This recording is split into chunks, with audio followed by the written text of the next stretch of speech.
It was funny that everyone in the field knew my mom, yeah? So she could literally come to the field and pick me up with sticks, yeah? So these days I do picture that scenario, and it was hurting by then. It's still something that I've not come to terms with. At that time, you know, you're a child, there are some other things that you can see is normal. Because even a single day they did not come to watch. So to me it was normal, but I've grown up and seen that there's something I missed during that time.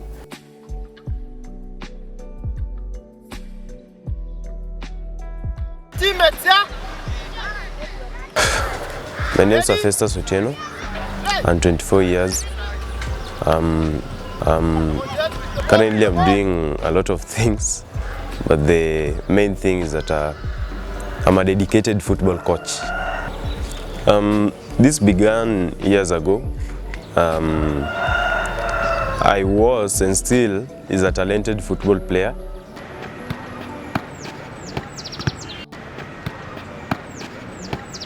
I had a call-up in the under-15 national team preliminary squad.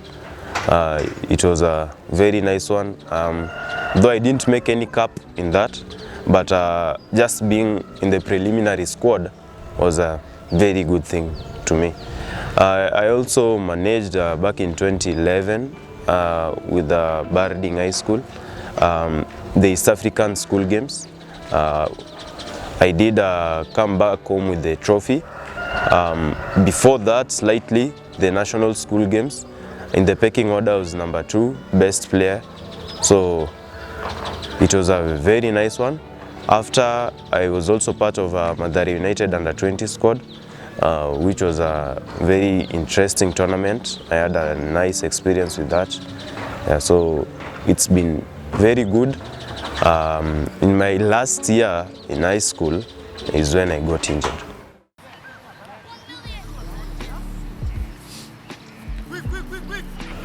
I can remember I was around 9 years old.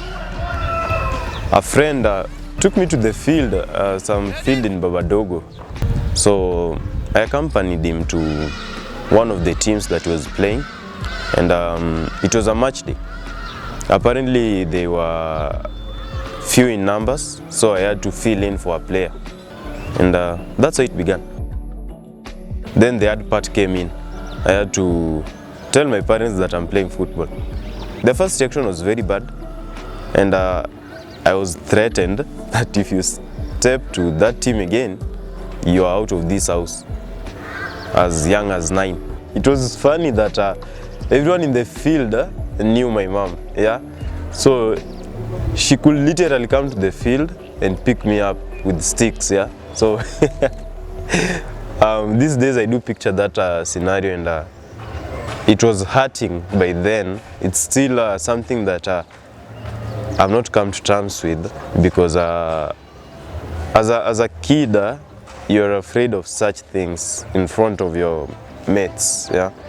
So she could literally come, and at first I was being found off guard in the field. So you're running after the ball and someone is running after you. People are looking at you and they're like, what's happening? Oh, your mom is behind you, yeah? So it was bad, it was bad.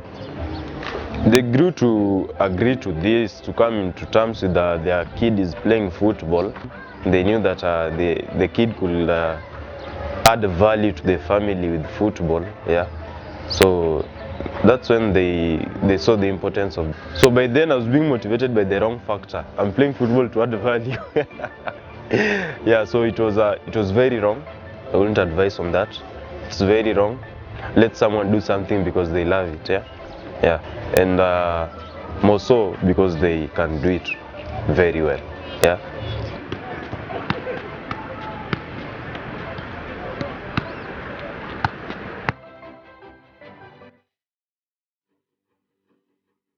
So when we look at the self-esteem of this child, it would be very low. So we are actually destroying the child when it comes to the esteem. And of course we are demeaning the child, things that we do in public, and their friends would now maybe probably mock them or even laugh at them, and this will also make the confidence level to be very minimal. Thus will make this child not participate, not only even in this activity that probably the parent doesn't like, but also in other activities.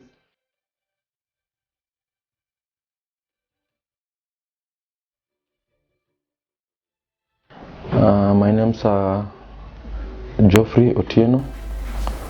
I'm a public servant working with the government in Kenya. We used to play football since I was young, and out of that football I played through the ages from 12 to 16. So when I turned 16, I was signed by Mathare United Football Club in their senior team, which during that time it was in Premier League and still is playing in Premier League.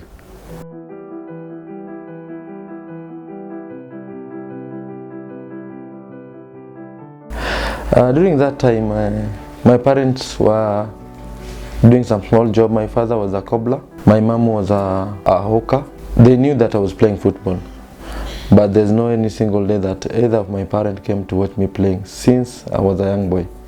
At that time, you know, you're a child, there are some other things that you can see is normal, because even a single day they did not come to watch. So to me it was normal, but I've grown up and seen that there's something I missed during that time, because I'm saying if there was somebody who could have supported me fully, maybe my level of playing, I could have maybe reached a higher level in football, playing football, because I was being supported by someone. We are bound to celebrate each and every milestone in any person's life, especially in our children. But the moment you miss a celebration part where the child actually needs somebody to tell them that you did well, this is actually very traumatizing. And the child will feel like probably she's not good enough or he's not good enough, or yeah, you could have done better, you know. And this child would always remember it. It will always be something that she or he will fall back to. Anytime they don't reach their attained or their presumed goals, they would always go back to, nobody has ever celebrated with me my milestones. And they'll always look down to what they haven't achieved instead of looking at what they have achieved, because you are not there as a parent to celebrate with them all that they have achieved. Me personally, I'm directly involved in my children's development in football, but I actually accompany my children to training to show them even this thing is important. As much as they play, they go to school. I encourage them to balance this thing, to balance school and to balance soccer, and to show them that all school is important, at the same time football is important. And with that, when they see the importance that I see, the effort I put on them, they also put the effort. Today I'm teaching what? Outwards. I'm making it positive, I'm making it possible, yeah. I'm making sure that each and every kid has that feel of football. For you to have the feel of football, you need support. This support has to be positive, not negative. It's all about you. Not you adding value to the family, not you impressing someone, no. Why are you doing football? It's because of me. When we're looking at a child's, let me say, gift, when it comes to drawing, if you're not good at drawing, but she's good at drawing, give that support, because it's her life, but it is not our lives. At times we tend to want to really have the children grow up with what we would have wished to have instead of what they really have inside. So let's nurture this child so that they're able to see and realize that they actually have more to it. Let's give that support. Let's make these children identify that we are actually present in the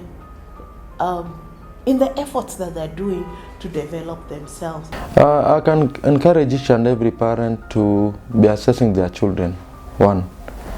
And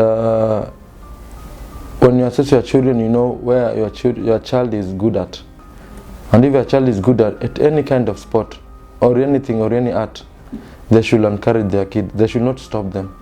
Because you don't know about the future, you don't know about tomorrow. So I can only encourage these parents to always support their kids. As much as they want them to get an education or to get knowledge, it's good for them, even them, to encourage these children to do whatever they are best at. I'd like to tell parents that your 10-year-old kid, your 9-year-old kid, 11-year-old kid, it's not a matter of just football.